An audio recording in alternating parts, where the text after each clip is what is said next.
Hi friends, welcome to Sharu's edu tips. എല്ലാ കൂട്ടുകാർക്കും ക്ലാസ്സിലേക്ക് സ്വാഗതം.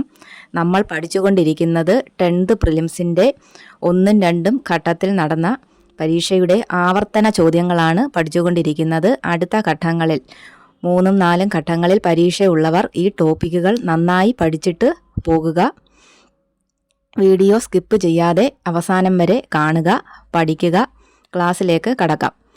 ഇന്ന് നമ്മൾ ആവർത്തിച്ച് ചോദിച്ച ടോപ്പിക്കിൽ ആദ്യം നോക്കുന്നത് ദേശീയ ഗീതത്തെ പറ്റിയാണ്. അത് 1ാം ഘട്ടത്തിലും 2ാം ഘട്ടത്തിലും ദേശീയ ഗീതത്തെക്കുറിച്ച് ചോദിച്ചിട്ടുണ്ടായിരുന്നു. നമുക്കത് പഠിക്കാം. 1ാം ഘട്ടത്തിൽ ചോദിച്ച ചോദ്യം, ഇന്ത്യയുടെ ദേശീയ ഗീതവുമായി ബന്ധപ്പെട്ട് താഴെ തന്നിരിക്കുന്നവയിൽ ശരിയായ പ്രസ്താവന ആണ് ചോദിച്ചേക്കുന്നത്. അതിൽ 1 ബങ്കിം ചന്ദ്ര ചാറ്റർജിയാണ് എഴുതിയത്, 2 ഹിന്ദി ഭാഷയിലാണ് രചിക്കപ്പെട്ടത്, 3 ദേശീയ ഗാനത്തിനൊപ്പം തുല്യ പദവിയാണ് ദേശീയ ഗീതത്തിനുള്ളത്. ഇതിൻ്റെ ആൻസർ ഓപ്ഷൻ ഡി 1ഉം 3ഉം ആയിരുന്നു ശരി ഉത്തരം. ബങ്കിം ചന്ദ്ര ചാറ്റർജിയാണ് എഴുതിയത്, ദേശീയ ഗാനത്തിനൊപ്പം തുല്യ പദവിയാണ് ദേശീയ ഗീതത്തിനുള്ളത്. ഹിന്ദി ഭാഷയിലാണ് രചിക്കപ്പെട്ടത്, തെറ്റാണ്. ബംഗാളി ഭാഷയിലാണ് രചിക്കപ്പെട്ടത്.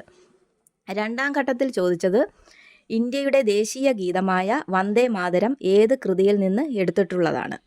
അതിൻ്റെ ആൻസർ ഓപ്ഷൻ ബി ആനന്ദമഠമാണ്. ബങ്കിം ചന്ദ്ര ചാറ്റർജിയുടെ ആനന്ദമഠം എന്ന കൃതിയിൽ നിന്നാണ് ദേശീയ ഗീതമായ വന്ദേ മാതരം എടുത്തിട്ടുള്ളത്. നമുക്ക് ദേശീയ ഗീതത്തെക്കുറിച്ചും ദേശീയ ഗാനത്തെക്കുറിച്ചും പഠിക്കാം. ഇന്ത്യയുടെ ദേശീയ ഗീതമായ വന്ദേ മാതരം ഇത് രചിച്ചത് ബങ്കിം ചന്ദ്ര ചാറ്റർജിയാണ്. ഇന്ത്യയുടെ ദേശീയ ഗീതമായ വന്ദേ മാതരം രചിച്ചത് ബങ്കിം ചന്ദ്ര ചാറ്റർജി. 1882 ആനന്ദമഠം എന്ന കൃതിയിൽ നിന്നാണ് ഇത് എടുത്തിട്ടുള്ളത്. 1882 ആനന്ദമഠം എന്ന കൃതിയിൽ നിന്നാണ് എടുത്തിട്ടുള്ളത്. ദേശീയ ഗീതം രചിച്ചിരിക്കുന്നത് ബംഗാളി ഭാഷയിലാണ്. അപ്പോൾ വന്ദേ മാതരം രചിച്ചിരിക്കുന്നത് ബംഗാളി ഭാഷയിലാണ്. ഇത് രചിച്ചത് ബങ്കിം ചന്ദ്ര ചാറ്റർജിയാണ്. 1882 ആനന്ദമഠം എന്ന കൃതിയിൽ നിന്നാണ് എടുത്തിട്ടുള്ളത്. ബംഗാളി ഭാഷയിലാണ് രചിച്ചത്. ഈ ദേശീയ ഗീതത്തെ ഭരണഘടനാ നിർമ്മാണ സമിതി അംഗീകരിച്ചത് എന്നാണ്? 1950 ജനുവരി 24-നാണ് ദേശീയ ഗീതത്തെ അംഗീകരിക്കുന്നത്. ദേശീയ ഗീതത്തെ അംഗീകരിക്കുന്നത് 1950 ജനുവരി 24.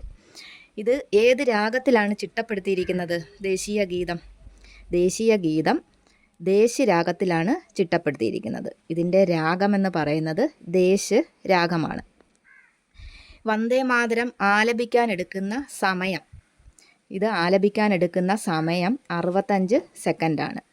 വന്ദേ മാതരം ആലപിക്കാനെടുക്കുന്ന സമയം 65 സെക്കൻഡാണ്. ഇത് ആദ്യമായി ആലപിക്കുന്നത് രവീന്ദ്രനാഥ ടാഗോറാണ്. വന്ദേ മാതരം ആലപിച്ചത് രവീന്ദ്രനാഥ ടാഗോറാണ്. ഇത് 1896 കൽക്കട്ട സമ്മേളനം, ആദ്യമായി ആലപിക്കുന്നത് 1896 കൽക്കട്ട സമ്മേളനത്തിലാണ് ആദ്യമായി ആലപിക്കുന്നത്. ഈ കൽക്കട്ട സമ്മേളനത്തിൻ്റെ അധ്യക്ഷനെന്ന് റഹ്മത്തുള്ള സയാനിയാണ്. അപ്പോൾ വന്ദേ മാതരം ആലപിച്ചത് രവീന്ദ്രനാഥ ടാഗോറാണ്. ഇത് ആലപിക്കാനെടുക്കുന്ന സമയം 65 സെക്കൻഡാണ്. ഇത് ആദ്യമായി ആലപിച്ചത് 1896 കൽക്കട്ട സമ്മേളനത്തിലാണ്. ഈ കൽക്കട്ട സമ്മേളനത്തിൻ്റെ അധ്യക്ഷൻ എന്ന് പറയുന്നത് റഹ്മത്തുള്ള സയാനിയാണ്. വന്ദേ മാതരത്തിന് ആദ്യം സംഗീതം നൽകിയത് ജാദുനാഥ് ഭട്ടാചാര്യയാണ്. ആരാണ് വന്ദേ മാതരത്തിന് ആദ്യം സംഗീതം നൽകിയത്? ജാദുനാഥ് ഭട്ടാചാര്യയാണ് വന്ദേ മാതരത്തിന് ആദ്യം സംഗീതം നൽകിയത്. നിലവിൽ വന്ദേ മാതരത്തിന് സംഗീതം നൽകിയത് പണ്ഡിറ്റ് രവിശങ്കറാണ്.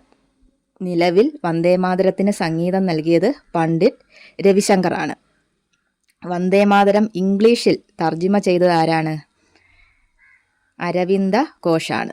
വന്ദേ മാതരം ഇംഗ്ലീഷിൽ തർജിമ ചെയ്തത് അരവിന്ദ ഘോഷാണ്. കർമ്മയോഗി മാസികയിലാണ് ഇത് പ്രസിദ്ധീകരിക്കുന്നത്. 1909 കർമ്മയോഗി മാസികയിലാണ് പ്രസിദ്ധീകരിക്കുന്നത്. അപ്പോൾ നമ്മൾ പറഞ്ഞത് വന്ദേ മാതരത്തിന് ആദ്യം സംഗീതം നൽകിയത് ജാദുനാഥ് ഭട്ടാചാര്യയാണ്. നിലവിൽ വന്ദേ മാതരത്തിന് സംഗീതം നൽകിയത് പണ്ഡിറ്റ് രവിശങ്കറാണ്. ആരാണ് ഇംഗ്ലീഷിൽ തർജ്ജിമ ചെയ്തത്? വന്ദേമാതരം ഇംഗ്ലീഷിൽ തർജ്ജിമ ചെയ്തത് അരവിന്ദ ഘോഷാണ്. കർമ്മയോഗി മാസികയിൽ 1909 പ്രസിദ്ധീകരിക്കുന്നത്. ഇതിൻ്റെ ഇംഗ്ലീഷ് പരിഭാഷ ഏതാണ്?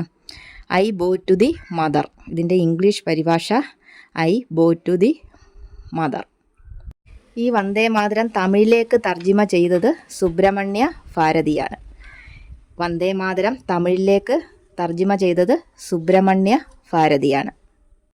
അപ്പോൾ നമ്മൾ പറഞ്ഞത് ദേശീയ ഗീതം, ഇന്ത്യയുടെ ദേശീയ ഗീതമായ വന്ദേമാതരത്തെക്കുറിച്ചാണ് പറഞ്ഞത്. വന്ദേമാതരം രചിച്ചത് ബങ്കിം ചന്ദ്ര ചാറ്റർജിയാണ്. 1882 ആനന്ദമഠം എന്ന കൃതിയിൽ നിന്നാണ് ഇത് എടുത്തിട്ടുള്ളത്. ഇത് രചിച്ചിരിക്കുന്ന ഭാഷ ബംഗാളി ഭാഷയാണ്. വന്ദേമാതരം ആലപിക്കാൻ എടുക്കുന്ന സമയം എത്രയാണ്?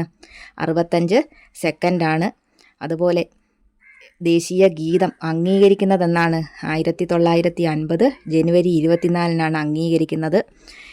ഇത് ആദ്യമായി ആലപിക്കുന്നത് രവീന്ദ്രനാഥ ടാഗോറാണ്. ആദ്യമായി ആലപിച്ചത് 1896 കൽക്കട്ട സമ്മേളനത്തിലാണ് ആദ്യമായി ആലപിച്ചത്. അന്ന് കൽക്കട്ട സമ്മേളനത്തിൻ്റെ അധ്യക്ഷൻ ആരാണ്? റഹ്മത്തുള്ള സയാനിയാണ്. ഇത് ഏത് രാഗത്തിലാണ് ചിട്ടപ്പെടുത്തിയിരിക്കുന്നത്? ദേശ് രാഗത്തിലാണ് ചിട്ടപ്പെടുത്തിയിരിക്കുന്നത്. ഇതിന് ആദ്യം സംഗീതം നൽകിയത് ആരാണ്? ജാദുനാഥ് ഭട്ടാചാര്യയാണ് ആദ്യം സംഗീതം നൽകിയത്. നിലവിൽ സംഗീതം നൽകിയത് പണ്ഡിറ്റ് രവിശങ്കറാണ്. വന്ദേമാതരം ഇംഗ്ലീഷിൽ തർജ്ജിമ ചെയ്തത് ആരാണ്? അരവിന്ദ ഘോഷാണ്. 1909 കർമ്മയോഗി മാസികയിലാണ് ഇത് പ്രസിദ്ധീകരിക്കുന്നത്. ഇത് തമിഴിലേക്ക് തർജ്ജിമ ചെയ്തത് ആരാണ്? സുബ്രഹ്മണ്യ ഭാരതിയാണ്. അടുത്തത് നമുക്ക് ദേശീയ ഗാനത്തെക്കുറിച്ച് നോക്കാം. ഇന്ത്യയുടെ ദേശീയ ഗാനം എന്നറിയപ്പെടുന്നത് ജനഗണമനയാണ്. ഇന്ത്യയുടെ ദേശീയ ഗാനം ജനഗണമന. ഇത് ജനഗണമന രചിച്ചത് രവീന്ദ്രനാഥ ടാഗോറാണ്. ഈ ദേശീയ ഗാനത്തെക്കുറിച്ചുള്ള പഠനം അറിയപ്പെടുന്നത് എന്താണ്?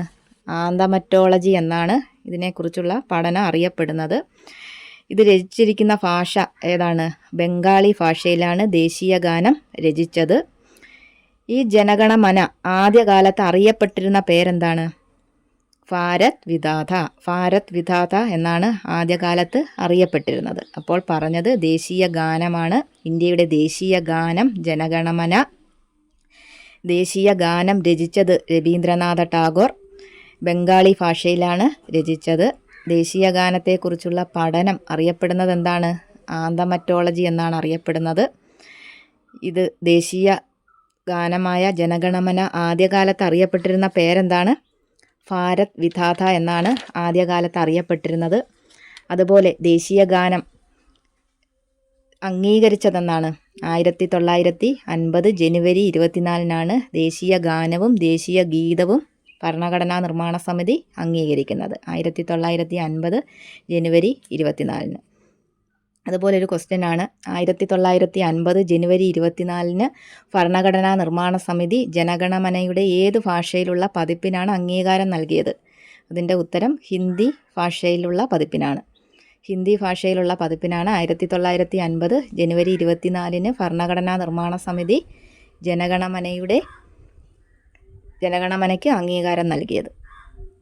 ദേശീയ ഗാനം അംഗീകരിച്ചത് 1950 ജനുവരി 24. ഈ ദേശീയ ഗാനം ആദ്യമായി ആലപിച്ചത് ആരാണ്? സരളാദേവി ചൗധ് റാണിയാണ് ആദ്യമായി ആലപിച്ചത്. ദേശീയ ഗാനം ആദ്യമായി ആലപിച്ചത് സരളാദേവി ചൗധ് റാണിയാണ് ആദ്യമായി ആലപിച്ചത്. ഇത് ഇന്ത്യയുടെ ദേശീയ ഗാനം ആലപിക്കാൻ എടുക്കുന്ന സമയം എത്രയാണ്? 52 സെക്കൻഡാണ് ദേശീയ ഗാനം ആലപിക്കാൻ എടുക്കുന്ന സമയം. ഇതിൻ്റെ ഷോർട്ടസ്റ്റ് വേർഷൻ ആണെങ്കിൽ 20 സെക്കൻഡുമാണ്. അതുപോലെ ജനഗണമന ആദ്യമായി ആലപിക്കപ്പെട്ട കോൺഗ്രസ് സമ്മേളനം ഏതാണ്? 1911 കൽക്കട്ട സമ്മേളനമാണ്. 1911 ഡിസംബർ 27 നടന്ന കൽക്കട്ട സമ്മേളനത്തിലാണ് ജനഗണമന ആദ്യമായി ആലപിക്കുന്നത്. ആ സമ്മേളനത്തിൻ്റെ അധ്യക്ഷൻ ആരാണ്? BN ധർ ആണ്. BN ധർ ആണ് 1911 കൽക്കട്ട സമ്മേളനത്തിൻ്റെ അധ്യക്ഷൻ. ആദ്യമായി ആലപിച്ചത് സരളാദേവി ചൗധ് റാണി.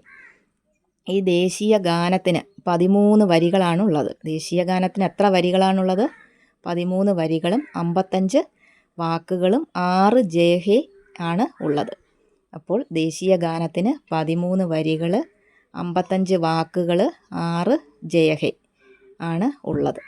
അതുപോലെ ഈ ദേശീയ ഗാനത്തിൽ പരാമർശിച്ചിരിക്കുന്ന 2 നദികളുണ്ട്, യമുനയും ഗംഗയും. യമുനാ നദിയും ഗംഗാ നദിയുമാണ് ദേശീയ ഗാനത്തിൽ പരാമർശിച്ചിരിക്കുന്ന 2 നദികൾ. അതുപോലെ ഇത് ചിട്ടപ്പെടുത്തിയിരിക്കുന്ന ഏത് രാഗത്തിലാണ്? ശങ്കരാഭരണം രാഗത്തിലാണ് ഇത് ചിട്ടപ്പെടുത്തിയിരിക്കുന്നത്. അതുപോലെ ദേശീയ ഗാനത്തിന് സംഗീതം നൽകിയ വ്യക്തി ആരാണ്? ക്യാപ്റ്റൻ രാംസിംഗ് താക്കൂറാണ് സംഗീതം നൽകിയത്. ദേശീയ ഗാനത്തിന് സംഗീതം നൽകിയ വ്യക്തിയാണ് ക്യാപ്റ്റൻ രാംസിംഗ് താക്കൂർ. അതുപോലെ ദേശീയ ഗാനത്തിൻ്റെ ഇംഗ്ലീഷ് പരിഭാഷ അറിയപ്പെടുന്നതാണ് മോർണിംഗ് സോങ് ഓഫ് ഇന്ത്യ. ദേശീയ ഗാനത്തിൻ്റെ ഇംഗ്ലീഷ് പരിഭാഷ മോർണിംഗ് സോങ് ഓഫ് ഇന്ത്യ. അപ്പോൾ നമ്മൾ പറഞ്ഞത് ദേശീയ ഗാനത്തെക്കുറിച്ചാണ് പറഞ്ഞത്. ദേശീയ ഗാനം അംഗീകരിക്കുന്നത് 1950 ജനുവരി 24-നാണ്. ഈ ദേശീയ ഗാനത്തിന് ഇത് ചിട്ടപ്പെടുത്തിയിരിക്കുന്നത്, ദേശീയ ഗാനം ചിട്ടപ്പെടുത്തിയിരിക്കുന്നത് ശങ്കരാഭരണം രാഗത്തിലാണ്. ഇതിന് സംഗീതം നൽകിയിരിക്കുന്നത് ക്യാപ്റ്റൻ രാംസിംഗ് താക്കൂറാണ്. ദേശീയ ഗാനത്തിൻ്റെ ഇംഗ്ലീഷ് പരിഭാഷ അറിയപ്പെടുന്നത് എന്താണ്? മോർണിംഗ് സോങ് ഓഫ് ഇന്ത്യയാണ്. ഈ ജനഗണമന ആദ്യമായി ആലപിച്ചതാരാണ്? സരളാദേവി ചൗധറാണിയാണ് ആലപിക്കുന്നത്. ജനഗണമന ആദ്യമായി ആലപിക്കപ്പെട്ട കോൺഗ്രസ് സമ്മേളനം ഏതാണ്? 1911 കൽക്കട്ട സമ്മേളനം. 1911 ഡിസംബർ 27 നടന്ന കൽക്കട്ട സമ്മേളനത്തിലാണ് ജനഗണമന ആദ്യമായി ആലപിക്കുന്നത്. ഇതിൻ്റെ അധ്യക്ഷൻ ആരാണ്? BN ധറാണ് ഇതിൻ്റെ അധ്യക്ഷൻ. അതുപോലെ ഇന്ത്യയുടെ ദേശീയ ഗാനം ജനഗണമന രചിച്ചതാരാണ്? രവീന്ദ്രനാഥ ടാഗോറാണ് ഇത് രചിച്ചത്. ഇത് ഏത് ഭാഷയിലാണ് രചിച്ചിരിക്കുന്നത്? ബംഗാളി ഭാഷയിലാണ് ദേശീയ ഗാനം രചിച്ചത്. ദേശീയ ഗാനത്തെക്കുറിച്ചുള്ള പഠനം അറിയപ്പെടുന്നത് എന്താണ്? ആന്തമറ്റോളജി എന്നാണ് ദേശീയ ഗാനത്തെക്കുറിച്ചുള്ള പഠനം അറിയപ്പെടുന്നത്. ജനഗണമന ആദ്യകാലത്ത് അറിയപ്പെട്ടിരുന്നത് ഭാരത് വിധാത എന്നാണ്. നമുക്ക് ബാക്കി ദേശീയ ചിഹ്നങ്ങളെക്കുറിച്ച് നോക്കാം. നമ്മുടെ ദേശീയ പതാക എന്നാണ് അംഗീകരിച്ചത്? 1947 ജൂലൈ 22-നാണ് ദേശീയ പതാക എന്നറിയപ്പെടുന്നത് ത്രിവർണ പതാകയാണ്. നമ്മുടെ ദേശീയ പതാക ത്രിവർണ പതാകയാണ്. ഇത് അംഗീകരിച്ചത് 1947 ജൂലൈ 22-നാണ് അംഗീകരിക്കുന്നത്. മുകളിൽ കുങ്കുമം, മധ്യത്ത് വെള്ള, താഴെ പച്ച. ഇതിലെ കുങ്കുമ നിറം സൂചിപ്പിക്കുന്നത് എന്താണ്? ധീരതയും ത്യാഗവുമാണ് കുങ്കുമ നിറം സൂചിപ്പിക്കുന്നത്. വെള്ള നിറമാണെങ്കിൽ സത്യവും സമാധാനവും. പച്ച നിറം സമൃദ്ധി, ഫലഭൂഷ്ഠത. അപ്പോൾ കുങ്കുമ നിറം സൂചിപ്പിക്കുന്നത് ധീരതയും ത്യാഗത്തെയും, വെള്ള നിറം സത്യം, സമാധാനം, പച്ച നിറം സമൃദ്ധി, ഫലപുഷ്ടി. അപ്പോൾ നമ്മുടെ ദേശീയ പതാക ത്രിവർണ പതാക 1947 ജൂലൈ 22-നാണ് ഇത് അംഗീകരിക്കുന്നത്. അടുത്തത് ദേശീയ മുദ്ര എന്നറിയപ്പെടുന്നത് ഏതാണ്? സിംഹമുദ്രയാണ് നമ്മുടെ ദേശീയ മുദ്ര. ഇത് അംഗീകരിച്ചത് 1950 ജനുവരി 26-നാണ്. സിംഹമുദ്ര അംഗീകരിക്കുന്നത് 1950 ജനുവരി 26-നാണ്. സിംഹമുദ്രയിൽ 8 മൃഗങ്ങളാണുള്ളത്. 5 സിംഹവും, ഒരു കാള, ഒരു കുതിര, ഒരു ആന, അങ്ങനെ 8 മൃഗങ്ങളാണ് സിംഹമുദ്രയിലുള്ളത്. നമ്മുടെ ദേശീയ മുദ്ര എന്ന് പറയുന്ന സിംഹമുദ്ര. ഇതിൽ 8 മൃഗങ്ങളാണുള്ളത്. 5 സിംഹവും, ഒരു കാള, ഒരു കുതിര, ഒരു ആന. അടുത്തത് നമ്മുടെ ദേശീയ കലണ്ടറാണ്. ശകവർഷമാണ് ദേശീയ കലണ്ടർ. ഇത് 1957 മാർച്ച് 22-നാണ് അംഗീകരിക്കുന്നത്. അടുത്തത് ദേശീയ പുഷ്പമാണ്. താമരയാണ് നമ്മുടെ ദേശീയ പുഷ്പം. ദേശീയ മൃഗം ഏതാണ്? റോയൽ ബംഗാൾ കടുവയാണ് ദേശീയ മൃഗം. അടുത്ത ദേശീയ പക്ഷിയാണ് മയിലാണ് ദേശീയ പക്ഷി. അത് 1963 മുതലാണ് നിലവിൽ വരുന്നത്. ദേശീയ വൃക്ഷം ഏതാണ്? പേരാലാണ്. ദേശീയ ഫലം മാങ്ങയാണ്. ദേശീയ ലിപി ഏതാണ്? ദേവനാഗരി ലിപിയാണ് ദേശീയ ലിപി. ദേശീയ നദി ഗംഗാനദിയാണ്. 2008 നവംബർ 4-നാണ്. ദേശീയ ജലജീവി എന്നറിയപ്പെടുന്നത് ഗംഗാ ഡോൾഫിനാണ്. 2009 ഒക്ടോബർ 5. ദേശീയ പൈതൃക മൃഗം ഏതാണ്? ആനയാണ്. 2010 ഒക്ടോബർ. ഇന്ത്യൻ രൂപയുടെ ചിഹ്നം അംഗീകരിക്കുന്നത് എന്നാണ്? 2010 ജൂലൈ 15-നാണ്. അപ്പോൾ ദേശീയ ചിഹ്നത്തെക്കുറിച്ചാണ് പറഞ്ഞത്. ദേശീയ പതാക ത്രിവർണ പതാക, ദേശീയ മുദ്ര സിംഹമുദ്ര, ദേശീയ ഗാനം ജനഗണമന, ദേശീയ ഗീതം വന്ദേമാതരം, ദേശീയ കലണ്ടർ ശകവർഷം, ദേശീയ പുഷ്പം താമര. ദേശീയ മൃഗം ഏതാണ്? റോയൽ ബംഗാൾ കടുവ. 1972 നവംബർ മുതലാണ്. അതുപോലെ ദേശീയ ഭക്തിഗാനം ഏതാണ്? സാരേ ജഹാംസെ അച്ഛയാണ് ദേശീയ ഭക്തിഗാനം. ഇത് മുഹമ്മദ് ഇക്ബാലാണ് എഴുതിയത്. സാരേ ജഹാംസെ അച്ഛ എഴുതിയതാരാണ്? മുഹമ്മദ് ഇക്ബാലാണ് എഴുതിയത്. ദേശീയ പൈതൃക മൃഗം ആനയാണ്. അതുപോലെ ദേശീയ വിനോദം ഏതാണ്? ഹോക്കിയാണ്. ദേശീയ നദി ഗംഗാ നദിയാണ്. ദേശീയ പക്ഷി മയിലാണ്. ദേശീയ ജലജീവി ഏതാണ്? ഗംഗാ ഡോൾഫിനാണ്. ദേശീയ മത്സ്യം ഏതാണ്? അയലയാണ്. ദേശീയ പുഷ്പം താമരയാണ്. അപ്പോൾ ഇത് നന്നായി പഠിക്കുക. അടുത്ത ഘട്ടത്തിൽ നമുക്കിത് പ്രതീക്ഷിക്കാം. ദേശീയ ഗീതത്തെക്കുറിച്ച് വീണ്ടും ആവർത്തിച്ച് ചോദിക്കാം. അതുപോലെ ദേശീയ ഗാനം, ഇതിലെ ദേശീയ ചിഹ്നങ്ങൾ ചോദിക്കാം. നല്ലതുപോലെ ഇത് പഠിക്കുക. അടുത്ത ഒരു ആവർത്തിച്ച ടോപ്പിക്കാണ് വാഗ്ഭടാനന്ദനെ കുറിച്ച് 2 ഘട്ടത്തിലും ചോദിച്ചിട്ടുണ്ടായിരുന്നു. ആദ്യ ഘട്ടത്തിൽ ചോദിച്ച ക്വസ്റ്റ്യൻ ആത്മവിദ്യാ സംഘം സ്ഥാപിച്ചത് ആര് എന്നായിരുന്നു ക്വസ്റ്റ്യൻ. 1-ാം ഘട്ടത്തിൽ ചോദിച്ചിരിക്കുന്നത് ആത്മവിദ്യാ സംഘം സ്ഥാപിച്ചത് ആര്. അതിൻ്റെ ഓപ്ഷൻ സഹോദരൻ അയ്യപ്പൻ, പണ്ഡിറ്റ് കറുപ്പൻ, പള്ളത്ത് രാമൻ, വാഗ്ഭടാനന്ദൻ. വാഗ്ഭടാനന്ദനാണ് ആത്മവിദ്യാ സംഘം സ്ഥാപിക്കുന്നത്. 2-ാം ഘട്ടത്തിൽ ചോദിച്ച ചോദ്യം വാഗ്ഭടാനന്ദ ഗുരുവിനെ പറ്റിയുള്ള താഴെ പറയുന്ന പ്രസ്താവനകളിൽ ശരിയേത്. ശരിയായിട്ടുള്ള പ്രസ്താവനയാണ് ചോദിച്ചിരിക്കുന്നത്. 1. കണ്ണൂർ ജില്ലയിലെ പാട്യത്ത് ജനിച്ചു. 2. 1906 തത്വപ്രകാശിക എന്ന വിദ്യാലയം സ്ഥാപിച്ചു. 3. 1914 ശിവയോഗി വിലാസം മാസിക ആരംഭിച്ചു. 4. 1947 ഗാന്ധിജിയുമായി കൂടിക്കാഴ്ച നടത്തി. ഇതിൻ്റെ ആൻസർ ഓപ്ഷൻ എ 1, 2, 3 ശരിയുത്തരം. കണ്ണൂർ ജില്ലയിലെ പാട്യത്ത് ജനിച്ചു. 1906 തത്വപ്രകാശിക എന്ന വിദ്യാലയം സ്ഥാപിച്ചു. 1914 ശിവയോഗി വിലാസം മാസിക ആരംഭിച്ചു. ഇതാണ് ശരിയുത്തരം. നമുക്ക് വാഗ്ഭടാനന്ദനെ കുറിച്ച് കൂടുതലായിട്ട് നോക്കാം. വാഗ്ഭടാനന്ദൻ ബാലഗുരു എന്നറിയപ്പെടുന്ന നവോത്ഥാന നായകനാണ് വാഗ്ഭടാനന്ദൻ. ബാലഗുരു എന്നറിയപ്പെടുന്ന നവോത്ഥാന നായകനാണ് വാഗ്ഭടാനന്ദൻ. അദ്ദേഹത്തിൻ്റെ ജനനം 1885 ഏപ്രിൽ 27 ജനിക്കുന്നത്. 1885 ഏപ്രിൽ 27 വാഗ്ഭടാനന്ദൻ ജനിക്കുന്നത്. ജന്മസ്ഥലം പാട്യം കണ്ണൂരാണ്. പാട്യം ഗ്രാമം കണ്ണൂരിലാണ് ജനിക്കുന്നത്. ജന്മഗൃഹം പ്രീവിയസ് ക്വസ്റ്റ്യനാണ് വയലേരി വീട്. വാഗ്ഭടാനന്ദൻ്റെ വീട്ടുപേരാണ് വയലേരി വീട്. അദ്ദേഹത്തിൻ്റെ യഥാർത്ഥ നാമം വയലേരി കുഞ്ഞിക്കണ്ണൻ എന്നാണ് യഥാർത്ഥ നാമം. ഈ വയലേരി കുഞ്ഞിക്കണ്ണന് വാഗ്ഭടാനന്ദൻ എന്ന പേര് നൽകിയത് ആരാണ്? അദ്ദേഹത്തിൻ്റെ ഗുരുവായ ബ്രഹ്മാനന്ദ ശിവയോഗിയാണ് വാഗ്ഭടാനന്ദൻ എന്ന പേര് നൽകുന്നത്. അപ്പോൾ യഥാർത്ഥ നാമം എന്ന് പറയുന്നത് വയലേരി കുഞ്ഞിക്കണ്ണൻ എന്നാണ് യഥാർത്ഥ നാമം. അദ്ദേഹത്തിന് വാഗ്ഭടാനന്ദൻ എന്ന പേര് നൽകിയത് വാഗ്ഭടാനന്ദൻ്റെ ഗുരുവായ ബ്രഹ്മാനന്ദ ശിവയോഗിയാണ്. കോഴിക്കോട് ജില്ലയിലെ കാരാപ്പറമ്പ് എന്ന സ്ഥലത്ത് വാഗ്ഭടാനന്ദൻ ആരംഭിച്ച ഒരു സംസ്കൃത വിദ്യാലയമുണ്ട്. 1906 തത്വപ്രകാശിക എന്ന ഒരു സംസ്കൃത വിദ്യാലയം ആരംഭിക്കുന്നത് വാഗ്ഭടാനന്ദനാണ്. എവിടെയാണ്? കോഴിക്കോട് ജില്ലയിൽ. അപ്പോൾ 1906 തത്വപ്രകാശിക എന്ന സംസ്കൃത വിദ്യാലയം ആരംഭിക്കുന്ന നവോത്ഥാന നായകനാണ് വാഗ്ഭടാനന്ദൻ. എവിടെയാണ് ആരംഭിക്കുന്നത്? കോഴിക്കോട് ജില്ലയിലാണ് ആരംഭിക്കുന്നത്. അതുപോലെ 1911 കല്ലായി കോഴിക്കോടിൽ വാഗ്ഭടാനന്ദൻ രാജയോഗാനന്ദ കൗമുദി യോഗശാല സ്ഥാപിച്ചു. അദ്ദേഹം സ്ഥാപിച്ചത് എന്താണ്? കൗമുദി യോഗശാല സ്ഥാപിച്ചത് കല്ലായി കോഴിക്കോട് ജില്ലയിലാണ് സ്ഥാപിക്കുന്നത്. 1911 വാഗ്ഭടാനന്ദനാണ് ഈ രാജയോഗാനന്ദ കൗമുദി യോഗശാല സ്ഥാപിക്കുന്നത്. അതുപോലെ വാഗ്ഭടാനന്ദൻ ശ്രീനാരായണ ഗുരുവിനെ കണ്ടുമുട്ടിയ വർഷം 1914 ആലുവ അദ്വൈതാശ്രമത്തിൽ വെച്ചാണ് വാഗ്ഭടാനന്ദൻ ശ്രീനാരായണ ഗുരുവിനെ കണ്ടുമുട്ടുന്നത്. എവിടെ വെച്ചാണ്? ആലുവ അദ്വൈതാശ്രമം. 1914 ആലുവ അദ്വൈതാശ്രമത്തിൽ വെച്ചാണ് വാഗ്ഭടാനന്ദൻ ശ്രീനാരായണ ഗുരുവിനെ കണ്ടുമുട്ടുന്നത്. അതുപോലെ പ്രീതിഭോജനം സംഘടിപ്പിച്ച നവോത്ഥാന നായകനാര്? വാഗ്ഭടാനന്ദനാണ് പ്രീതിഭോജനം സംഘടിപ്പിക്കുന്നത്. 1927 പ്രീതിഭോജനം സംഘടിപ്പിച്ചത് ആരാണ്?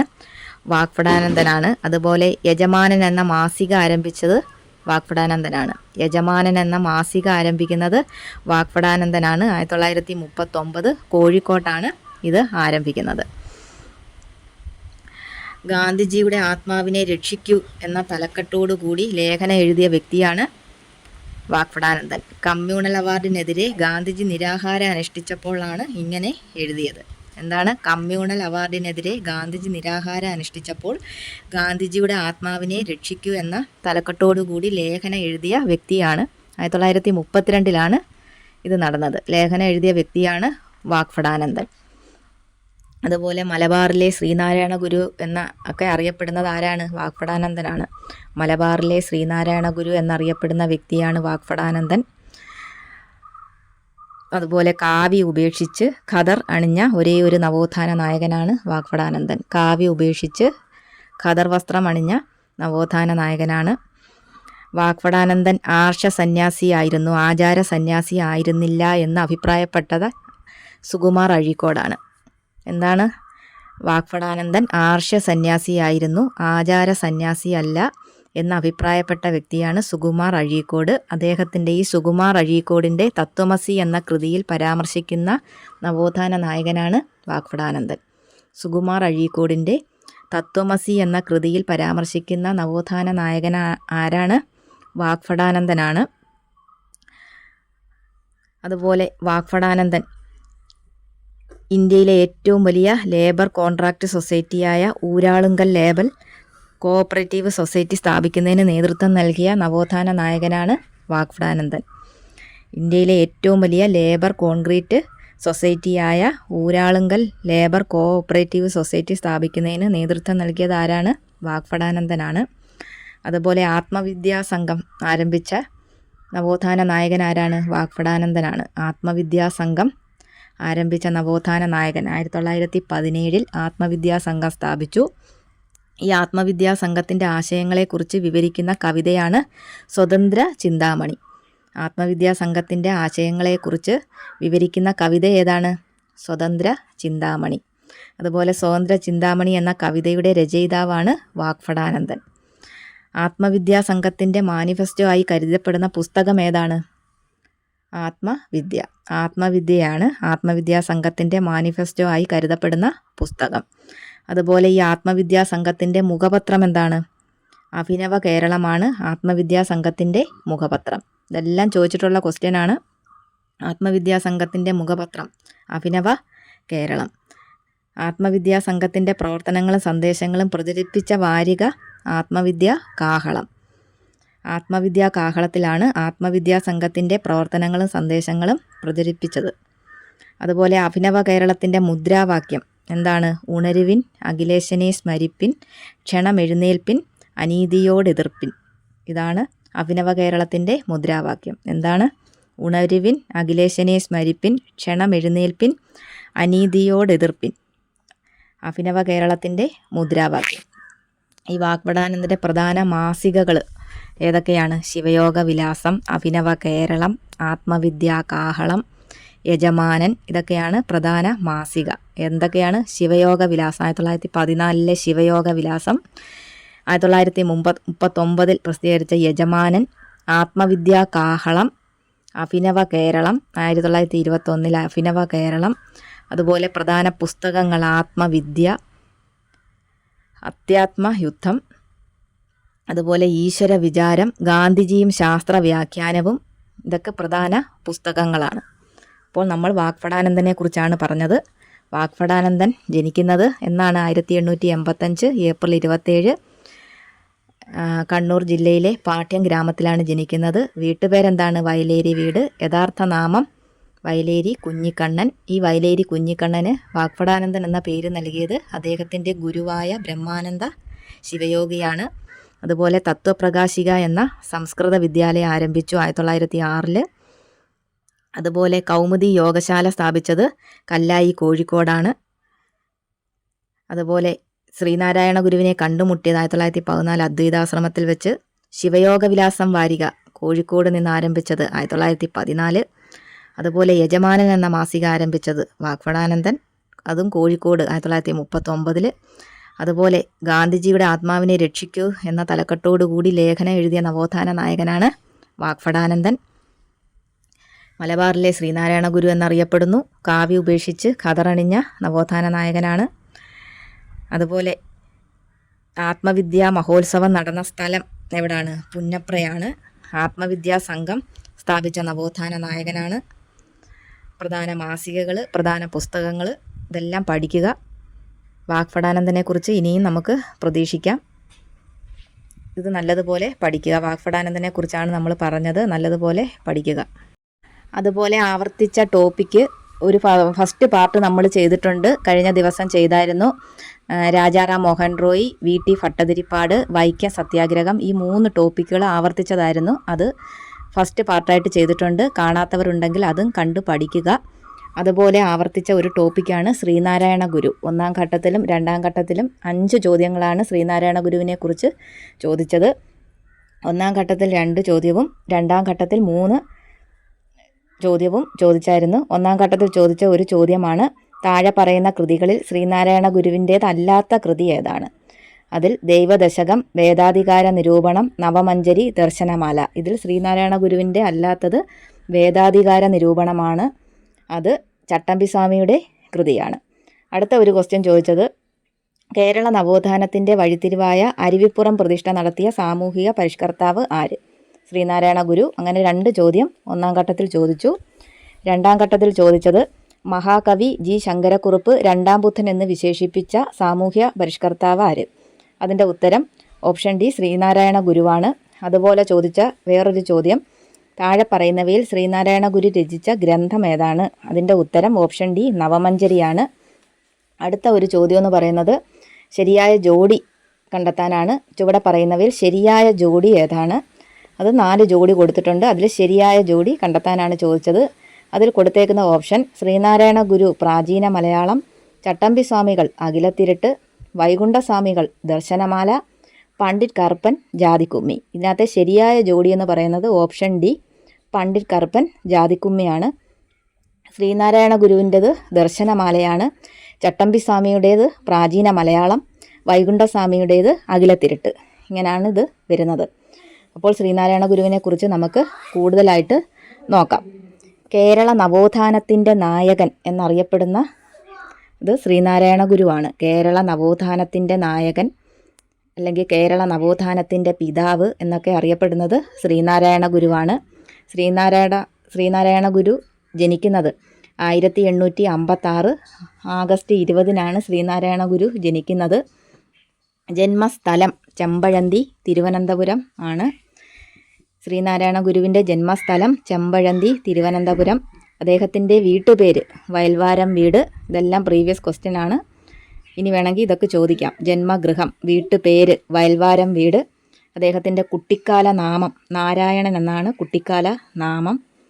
പിതാവ് മാടനാശാൻ, മാതാവ് കുട്ടിയമ്മ, ഭാര്യ കാളിയമ്മ. സമാധിയായ വർഷം 1928 സെപ്റ്റംബർ 20-നാണ് സമാധിയായത്. അപ്പോൾ കേരള നവോത്ഥാനത്തിൻ്റെ നായകൻ അല്ലെങ്കിൽ കേരള നവോത്ഥാനത്തിൻ്റെ പിതാവ് എന്നൊക്കെ അറിയപ്പെടുന്നത് ശ്രീനാരായണ ഗുരുവാണ്. ജനനം 1856 ആഗസ്റ്റ് 20. ജന്മസ്ഥലം ചെമ്പഴന്തി, തിരുവനന്തപുരം. വീട്ടുപേര് വയൽവാരം വീട്. വീട്ടുപേരാണ് വയൽവാരം വീട്. കുട്ടിക്കാലത്തെ പേരെന്താണ്? നാരായണൻ. അദ്ദേഹം സമാധിയായ വർഷം 1928 സെപ്റ്റംബർ 20-നാണ് സമാധിയായത്. അതുപോലെ ജനനവും മരണവും അവധി ദിവസമായി പ്രഖ്യാപിച്ചിട്ടുള്ള ഏക നവോത്ഥാന നായകനാണ് ശ്രീനാരായണ ഗുരു. അദ്ദേഹത്തിൻ്റെ ജനനവും മരണവും കേരള സർക്കാർ അവധിയായി പ്രഖ്യാപിച്ചിട്ടുണ്ട്. അപ്പോൾ ജനനവും മരണവും അവധി ദിവസമായി പ്രഖ്യാപിച്ചിട്ടുള്ള ഏക നവോത്ഥാന നായകനാണ് ശ്രീനാരായണ ഗുരു. കോടതികളിൽ നേരിട്ട് ഹാജരാകുന്നതിൽ നിന്ന് ഒഴിവാക്കപ്പെട്ടിരുന്ന നവോത്ഥാന നായകനാണ് ശ്രീനാരായണ ഗുരു. എന്താണ്? കോടതികളിൽ നേരിട്ട് ഹാജരാകുന്നതിൽ നിന്നും ഒഴിവാക്കപ്പെട്ടിരുന്ന നവോത്ഥാന നായകൻ. അതുപോലെ ഇന്ത്യൻ തപാൽ സ്റ്റാമ്പിൽ പ്രത്യക്ഷപ്പെട്ട ആദ്യ മലയാളിയാണ് ശ്രീനാരായണ ഗുരു. ഇന്ത്യൻ തപാൽ സ്റ്റാമ്പിൽ പ്രത്യക്ഷപ്പെട്ട ആദ്യ മലയാളി. അതുപോലെ നാണയത്തിൽ പ്രത്യക്ഷപ്പെട്ട ആദ്യ മലയാളി. ശ്രീലങ്കയുടെ തപാൽ സ്റ്റാമ്പിൽ പ്രത്യക്ഷപ്പെട്ട ആദ്യ മലയാളി. ഇതൊക്കെ ശ്രീനാരായണ ഗുരുവാണ്. എന്താണ് പറഞ്ഞത്? കോടതികളിൽ നേരിട്ട് ഹാജരാകുന്നതിൽ നിന്ന് ഒഴിവാക്കപ്പെട്ടിരുന്ന നവോത്ഥാന നായകനാണ്. ഇന്ത്യൻ തപാൽ സ്റ്റാമ്പിൽ പ്രത്യക്ഷപ്പെട്ട ആദ്യ മലയാളി. നാണയത്തിൽ പ്രത്യക്ഷപ്പെട്ട ആദ്യ മലയാളി. ശ്രീലങ്കയുടെ തപാൽ സ്റ്റാമ്പിൽ പ്രത്യക്ഷപ്പെട്ട ആദ്യ മലയാളി. അതുപോലെ മലയാള മനോരമ പത്രം നൂറ്റാണ്ടിൻ്റെ മലയാളിയായി തിരഞ്ഞെടുത്ത വ്യക്തിയാണ് ശ്രീനാരായണ ഗുരു. മലയാള മനോരമ പത്രം നൂറ്റാണ്ടിൻ്റെ മലയാളിയായി തിരഞ്ഞെടുത്ത വ്യക്തിയാണ് ശ്രീനാരായണ ഗുരു. അതുപോലെ ജീവിച്ചിരിക്കെ പ്രതിമ സ്ഥാപിക്കപ്പെട്ട നവോത്ഥാന നായകനാണ് ശ്രീനാരായണ ഗുരു. ജീവിച്ചിരിക്കുമ്പോൾ പ്രതിമ സ്ഥാപിക്കപ്പെട്ട നവോത്ഥാന നായകൻ. അതുപോലെ ശ്രീനാരായണ ഗുരുവിൻ്റെ ഗുരുവാണ് തൈക്കാട് അയ്യ. അദ്ദേഹമാണ് ഹഠയോഗ വിദ്യ ശ്രീനാരായണ ഗുരുവിന് പകർന്നു നൽകിയത് തൈക്കാട് അയ്യയാണ്. അതുപോലെ ശ്രീനാരായണ ഗുരുവായിട്ട് ബന്ധപ്പെട്ട കുറച്ച് വർഷങ്ങൾ PSC പരീക്ഷയ്ക്ക് ചോദിച്ചിട്ടുണ്ട്. അത് നമുക്ക് പഠിക്കാം. ശ്രീനാരായണ ഗുരു അരുവിപ്പുറത്ത് ക്ഷേത്രം പണി കഴിപ്പിച്ച വർഷം 1887 അരുവിപ്പുറം ക്ഷേത്രം പണി കഴിപ്പിച്ചത്. അതുപോലെ അരുവിപ്പുറം പ്രതിഷ്ഠ നടത്തിയത് 1888. അരുവിപ്പുറം പ്രതിഷ്ഠ നടത്തിയത് 1888. അരുവിപ്പുറം ക്ഷേത്രം പണി കഴിപ്പിച്ചത് 1887. ഈ അരുവിപ്പുറം സ്ഥിതി ചെയ്യുന്നത് എവിടാണ്? നെയ്യാറ്റിൻകര, തിരുവനന്തപുരത്താണ് അരുവിപ്പുറം സ്ഥിതി ചെയ്യുന്നത്. അതുപോലെ ആലുവ അദ്വൈതാശ്രമം 1924 ആലുവ അദ്വൈതാശ്രമം. ശ്രീനാരായണ ഗുരു ഒരു ജാതി, ഒരു മതം, ഒരു ദൈവം മനുഷ്യന് എന്ന സന്ദേശം നൽകിയത് ഈ അദ്വൈതാശ്രമത്തിൽ വെച്ചാണ്. 1924 ഇത് സ്ഥാപിക്കുന്നത്. അദ്വൈതാശ്രമം സ്ഥാപിക്കുന്നത് ആലുവയിലാണ് 1924. ഈ ആലുവ അദ്വൈതാശ്രമം മുന്നോട്ട് വയ്ക്കുന്ന ഒരു ആപ്തവാക്യമാണ് ഓം സാഹോദര്യം സർവത്ര. ഓം സാഹോദര്യം സർവത്ര എന്നാണ് ആലുവ അദ്വൈതാശ്രമം മുന്നോട്ട് വയ്ക്കുന്ന ആപ്തവാക്യം. അതുപോലെ സർവമത സമ്മേളനം നടത്തിയത് ശ്രീനാരായണ ഗുരുവാണ്. ആലുവ അദ്വൈതാശ്രമത്തിൽ വെച്ചാണ് ഇത് നടത്തുന്നത്. സർവമത സമ്മേളനം 1924 സർവമത സമ്മേളനം. അതുപോലെ ശ്രീനാരായണ ഗുരു നിലവിളക്ക് പ്രതിഷ്ഠ നടത്തിയ ക്ഷേത്രമാണ് വിളക്കമ്പലം, കാരാമുക്ക്, തൃശ്ശൂരിലാണ്. ശ്രീനാരായണ ഗുരു നിലവിളക്ക് പ്രതിഷ്ഠ നടത്തിയ ക്ഷേത്രം ഏതാണ്? വിളക്കമ്പലം, കാരാമുക്ക്, തൃശ്ശൂരാണ്. അതുപോലെ ശ്രീനാരായണ ഗുരു കണ്ണാടി പ്രതിഷ്ഠ നടത്തിയ ക്ഷേത്രം ഏതാണ്? കളവങ്കോട് ക്ഷേത്രത്തിലാണ് കണ്ണാടി പ്രതിഷ്ഠ നടത്തിയത്. ശ്രീനാരായണ ഗുരു കണ്ണാടി പ്രതിഷ്ഠ നടത്തിയത് കളവങ്കോട് ക്ഷേത്രം. അതുപോലെ ശ്രീനാരായണ ഗുരു കണ്ണാടി പ്രതിഷ്ഠ നടത്തിയ ഒരു പ്രമുഖ സ്ഥലമാണ് ഉല്ലല വെച്ചൂർ. ഉല്ലല വെച്ചൂരാണ് ശ്രീനാരായണ ഗുരു കണ്ണാടി പ്രതിഷ്ഠ നടത്തിയ സ്ഥലം. അതുപോലെ SNDP ശ്രീനാരായണ ധർമ്മ പരിപാലന യോഗം സ്ഥാപിക്കുന്നത് ശ്രീനാരായണ ഗുരുവാണ്. 1903 മെയ് 15 ഇത് സ്ഥാപിക്കുന്നത്. SNDP സ്ഥാപിതമായ വർഷം 1903 മെയ് 15. SNDPയുടെ ആസ്ഥാനം എന്ന് പറയുന്നത് കൊല്ലമാണ്. SNDPയുടെ ആസ്ഥാനം കൊല്ലമാണ്. SNDPയുടെ ആജീവനാന്തകാല അധ്യക്ഷനാണ് ശ്രീനാരായണ ഗുരു. ഇതിൻ്റെ സെക്രട്ടറി കുമാരനാശാനാണ്. വൈസ് പ്രസിഡന്റ് എന്ന് പറയുന്നത് ഡോക്ടർ പൽപ്പു ആണ്. അപ്പോൾ SNDP സ്ഥാപിതമായ വർഷം 1903 മെയ് 15. ഇതിൻ്റെ ആസ്ഥാനം കൊല്ലത്താണ്. SNDPയുടെ മുൻഗാമിയായി അറിയപ്പെട്ടിരുന്ന സംഘടനയാണ് വാവൂട്ട് യോഗം. SNDPയുടെ മുൻഗാമിയായി അറിയപ്പെട്ടിരുന്ന സംഘടനയാണ് വാവൂട്ട് യോഗം. SNDPയുടെ ആജീവനാന്തകാല അധ്യക്ഷൻ എന്ന് പറയുന്നത് ശ്രീനാരായണ ഗുരുവാണ്. SNDPയുടെ ആദ്യ സെക്രട്ടറി കുമാരനാശാനാണ്. വൈസ് പ്രസിഡന്റ് ഡോക്ടർ പൽപ്പുവാണ്. അതുപോലെ SNDPയുടെ മുഖപത്രമാണ് വിവേകോദയം.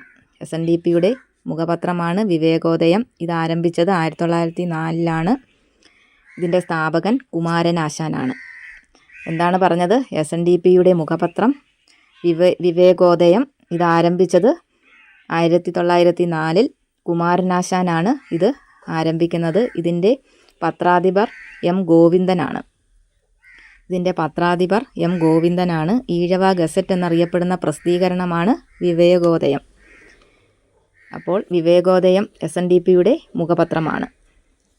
അതുപോലെ ശ്രീനാരായണ ഗുരുവിനെ രണ്ടാം ബുദ്ധൻ എന്ന് വിശേഷിപ്പിച്ച വ്യക്തിയാണ് G. ശങ്കരക്കുറുപ്പ്. ശ്രീനാരായണ ഗുരുവിനെ രണ്ടാം ബുദ്ധൻ എന്ന് വിശേഷിപ്പിച്ച വ്യക്തി ആരാണ്? G. ശങ്കരക്കുറുപ്പാണ്. ശ്രീനാരായണ ഗുരുവിൻ്റെ പ്രതിമ ആദ്യമായി അനാച്ഛാദനം ചെയ്ത സ്ഥലം തലശ്ശേരിയാണ്. ശ്രീനാരായണ ഗുരുവിൻ്റെ പ്രതിമ ആദ്യമായി അനാച്ഛാദനം ചെയ്ത സ്ഥലം തലശ്ശേരിയാണ്. ശ്രീനാരായണ ഗുരുവിൻ്റെ പ്രതിമ സ്ഥാപിക്കാൻ മുൻകൈ എടുത്ത വ്യക്തി ആരാണ്? മൂർക്കോത്ത് കുമാരനാണ്. ശ്രീനാരായണ ഗുരുവിൻ്റെ പ്രതിമ സ്ഥാപിക്കാൻ മുൻകൈ എടുത്ത വ്യക്തി മൂർക്കോത്ത് കുമാരനാണ്. ശ്രീനാരായണ ഗുരുവിന് ജ്ഞാനോദയം ലഭിച്ച സ്ഥലം ഏതാണ്? പിള്ളത്തടം ഗുഹ, മരുത്വാമല. പിള്ളത്തടം ഗുഹ, മരുത്വാമല. ഇത് കന്യാകുമാരിയിലാണ്.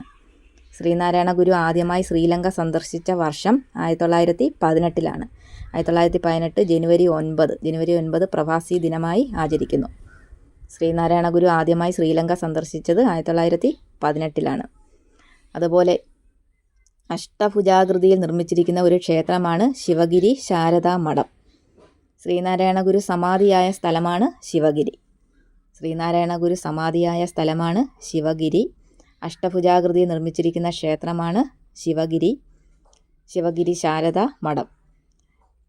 സമാധി സമയത്ത് ശ്രീനാരായണ ഗുരു ധരിച്ചിരുന്ന വസ്ത്രത്തിൻ്റെ നിറം ഏതായിരുന്നു? വെള്ള വസ്ത്രമായിരുന്നു ധരിച്ചിരുന്നത്. സമാധി സമയത്ത് ശ്രീനാരായണ ഗുരു ധരിച്ചിരുന്ന വസ്ത്രം വെള്ള വസ്ത്രമായിരുന്നു. അതുപോലെ ടാഗോർ ശ്രീനാരായണ ഗുരുവിനെ സന്ദർശിച്ച വർഷം 1922 രവീന്ദ്രനാഥ ടാഗോർ ശ്രീനാരായണ ഗുരുവിനെ സന്ദർശിക്കുന്നത്. അതുപോലെ ഗാന്ധിജി ശ്രീനാരായണ ഗുരുവിനെ സന്ദർശിക്കുന്നത് 1925 ശിവഗിരിയിൽ വെച്ചാണ്. 1925 മാർച്ച് 12 ശിവഗിരിയിൽ വെച്ചാണ് ഗാന്ധിജി ശ്രീനാരായണ ഗുരുവിനെ സന്ദർശിക്കുന്നത്. രവീന്ദ്രനാഥ ടാഗോർ ശ്രീനാരായണ ഗുരുവിനെ സന്ദർശിക്കുന്നത് 1922 നവംബർ 22 ശിവഗിരിയിൽ വെച്ചാണ്.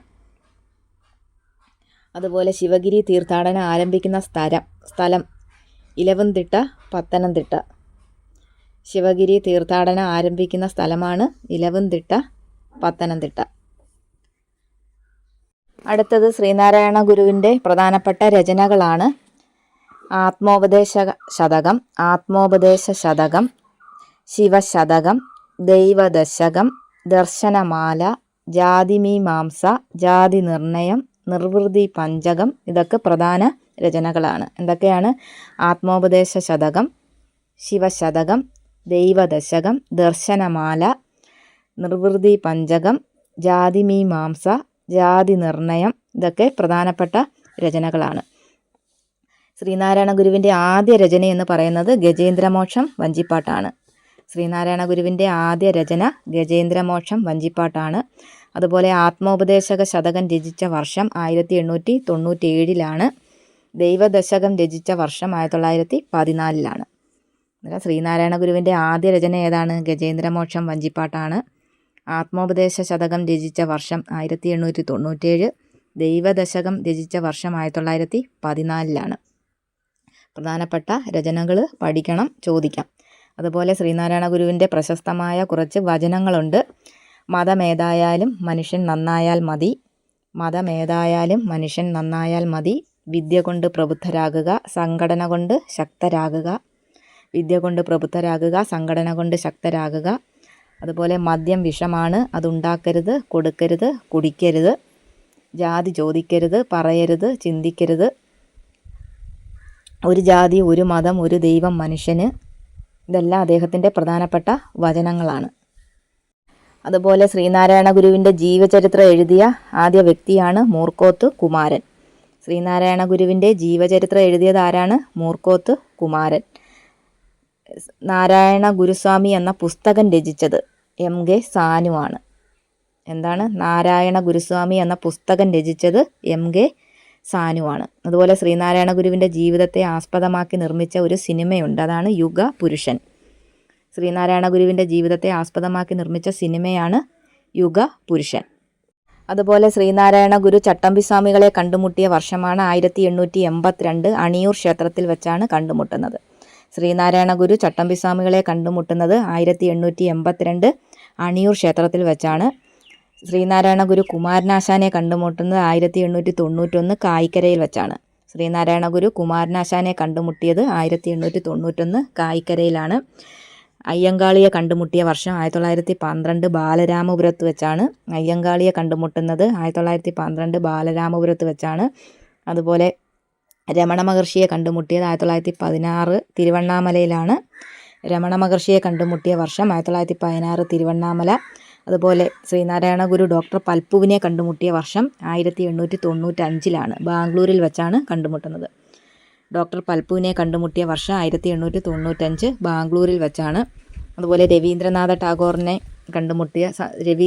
ടാഗോർ ശ്രീനാരായണ ഗുരുവിനെ സന്ദർശിക്കുന്ന വർഷം 1922 ശിവഗിരിയിൽ വെച്ചാണ്.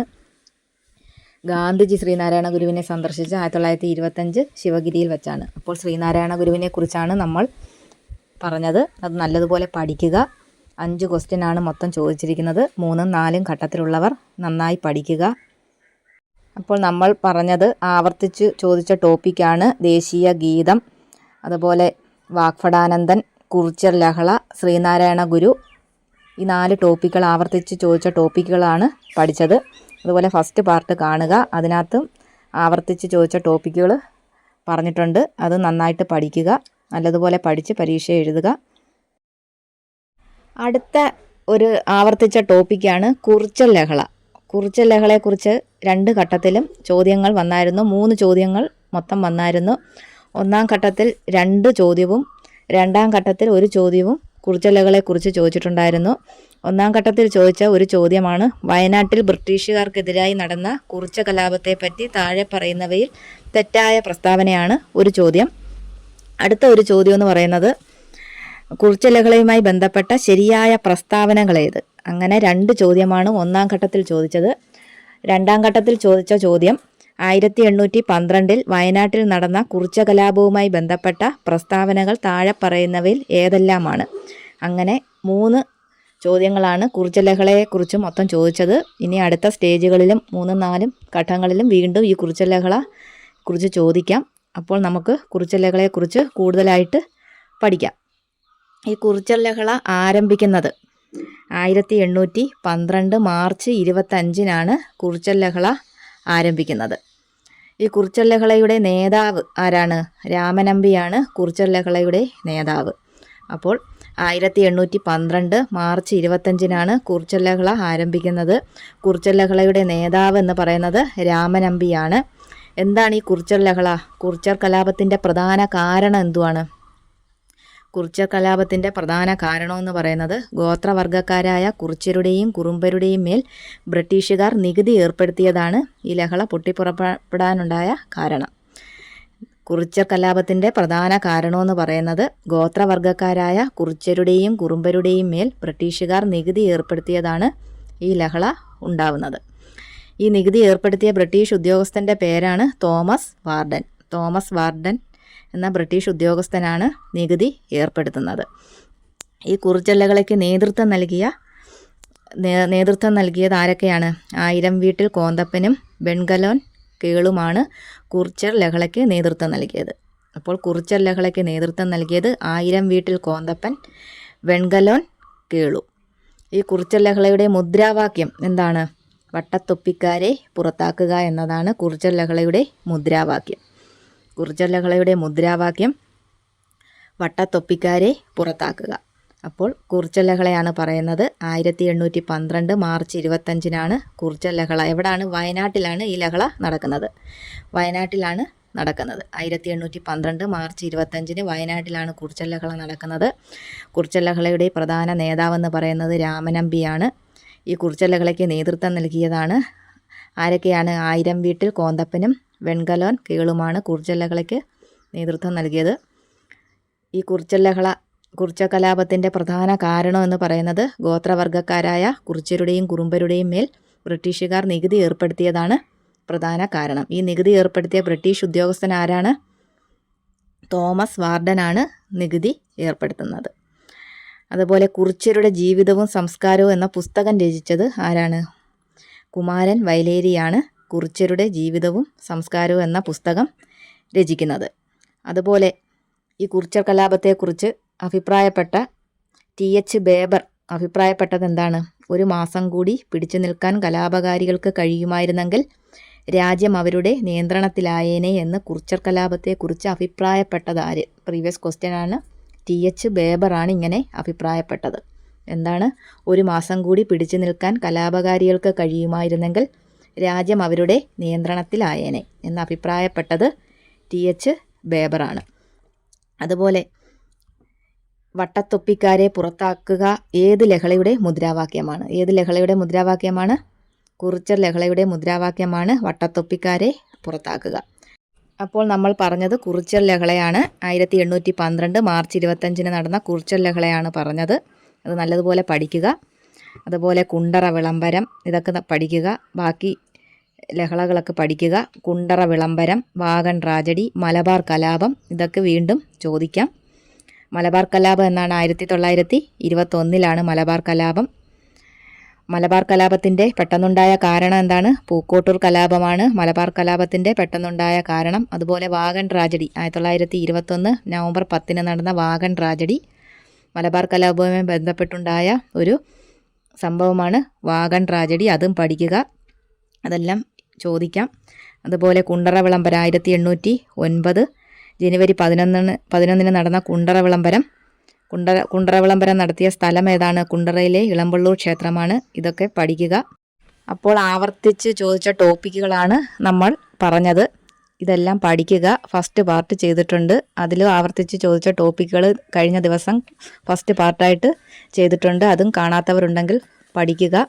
നല്ലതുപോലെ പഠിച്ച് പരീക്ഷ എഴുതുക. അതുപോലെ ആവർത്തിച്ച ഒരു ഭാഗമാണ് ബ്രിക്സ് ഉച്ചകോടി. 2 ഘട്ടത്തിലും അതിൽ നിന്ന് ക്വസ്റ്റ്യൻ ഉണ്ടായിരുന്നു. ബ്രിക്സ് ഉച്ചകോടി, അതുപോലെ അബ്ദുൽ കലാം ആസാദ്, അതൊക്കെ നല്ലതുപോലെ പഠിക്കുക. Thank you.